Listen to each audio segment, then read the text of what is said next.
Bay County abwase omwaziri wensemo ya ICT omekere buna Eliud Owalo na rekobaga kweneke buna chigo sori chia Owalo Super Cup kwandra chira senseme yu ya Homa Bay timu Wanyanza chenye rekoba chikwamirerania awasi tariki ya 30 chomotienyo yolit koliankyo nigo etimu ebwata osori korwase chitimu au chia Nyanza chia base kombe ya Owalo Super Cup paranya kwa bakosori ya mone timu ya Gor Mahia ase chinseme chia Homa Bay. It was an interesting game at the end of the day based on the objective to us. Both teams have won because we have realized the purpose of identifying talent that can be nurtured to higher levels.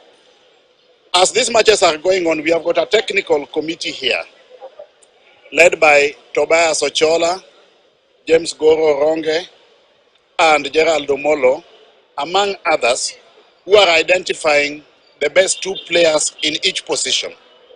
This will give us a Nyanza combined team that will play against Gor Mahia on the 30th of December at Nyilima Stadium in Asembo, Rarieda sub-county. I think the foundation has given a good direction, especially on talent scouting. I saw a lot of note-taking, and I believe that our players are going to get opportunity in better teams, even in future. I want to encourage Waziri and the whole foundation.